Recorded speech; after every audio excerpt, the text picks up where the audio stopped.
Assalamualaikum warahmatullahi wabarakatuh. Kembali lagi dengan saya Vidya Ayu Rusdiani. Di video kali ini saya akan membahas tentang sistem ekonomi kapitalis. Mari simak video. Para ilmuwan telah sepakat bahwa kapitalisme adalah sebuah bentuk gerakan revolusi yang sifatnya mendasar bagi pembangunan masyarakat modern. Saat ini kapitalisme bukan hanya diklaim sebagai suatu proses ekonomi, namun kapitalisme juga diklaim sebagai suatu peradaban yang berasal dari sebuah ideologi yang selanjutnya direalisasikan sebagai gaya hidup. Menurut Milton H. Spencer pada tahun 1990 menjelaskan bahwa pengertian ekonomi kapitalis adalah suatu sistem organisasi ekonomi yang ditandai oleh hak milik individu atas berbagai alat produksi dan distribusi yang berguna untuk mendapatkan keuntungan dalam kondisi bisnis yang sangat kompetitif. Selanjutnya, sistem ekonomi kapitalis juga diartikan sebagai suatu sistem yang mampu memberikan kebebasan yang besar untuk setiap pelaku ekonomi guna melakukan berbagai kegiatan yang terbaik untuk kepentingan pribadi atas sumber daya ekonomi ataupun berbagai faktor produksi lain. Sistem ekonomi ini memiliki kebebasan pada tiap individu untuk mempunyai sumber daya seperti kompetisi antar tiap orang untuk memenuhi kebutuhan hidupnya. Persaingan yang dilakukan antar badan usaha dalam sistem ekonomi kapitalis adalah setiap individu berhak mendapatkan imbalan atas performa dan prestasi kerjanya. Berikutnya, ciri-ciri sistem ekonomi kapitalis. Yang pertama, setiap orang bebas memiliki barang termasuk barang modal. Yang kedua, setiap orang bebas menggunakan barang dan jasa yang dimilikinya. Yang ketiga, aktivitas ekonomi ditunjukkan untuk memperoleh laba. Yang keempat, semua aktivitas ekonomi dilaksanakan oleh masyarakat swasta. Yang kelima, pemerintah tidak melakukan intervensi dalam pasar. Yang keenam, persaingan dilakukan secara bebas. Dan yang terakhir, peran modal sangat vital. Contoh negara yang menganut sistem ekonomi kapitalis antara lain ada Amerika Serikat dan Inggris. Saya akan menyontohkan dua negara itu. Yang pertama, Amerika Serikat. Salah satu budaya politik Amerika adalah sistem perekonomian kapital.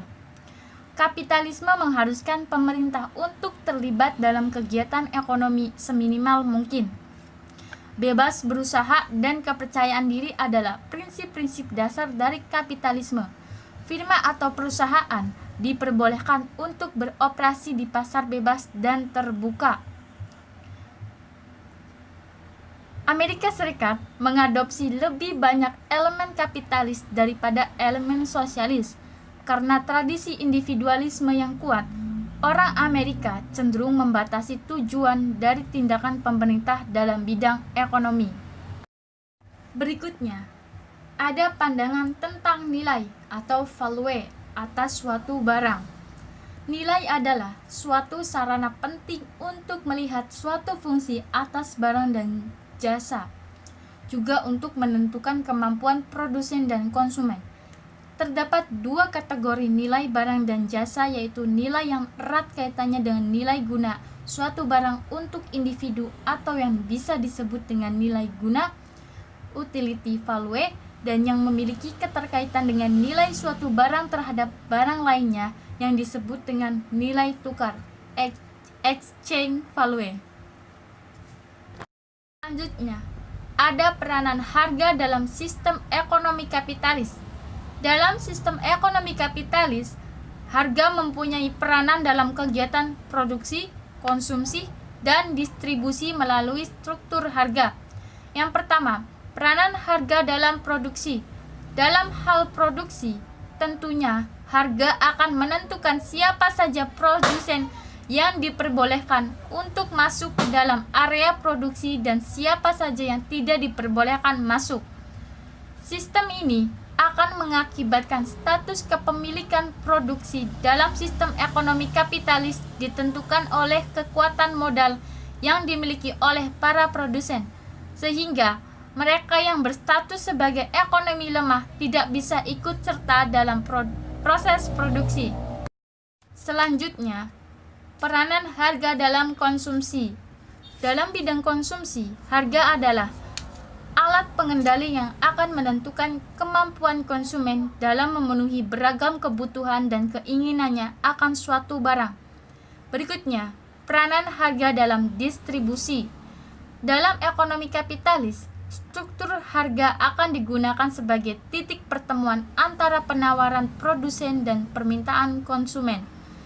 Pertemuan antar tingkat harga yang berada di pasar dengan keputusan konsumen untuk berbelanja atas barang dan jasa adalah suatu sarana penyaring antar barang yang laku dan tidak laku.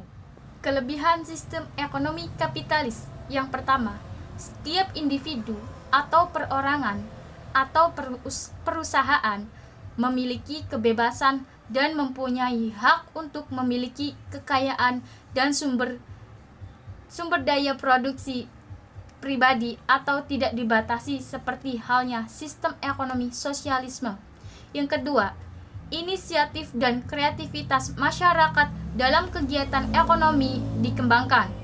Yang ketiga, tindakannya selalu berdasarkan pada prinsip ekonomi sehingga efisiensi dan efektivitas tinggi.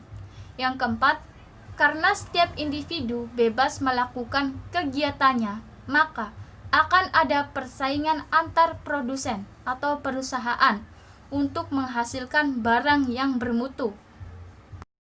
Kemudian, ada juga kelemahan sistem ekonomi kapitalis.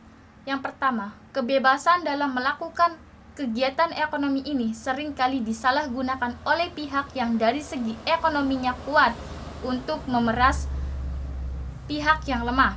Yang kedua, kebebasan pasar menyebabkan persaingan untuk merebut pasar. Hal ini dapat mendorong terbentuknya monopoli. Yang ketiga, semakin terlihatnya kesenjangan antara golongan ekonomi kuat dengan ekonomi yang lemah semakin besar. Yang keempat, perekonomian mudah terguncang ketidakstabilan. Sekian dari saya, kurang dan kurangnya mohon dimaafkan. Wallahu muwaffiq ila aqwamit thoriq. Wassalamualaikum warahmatullahi wabarakatuh.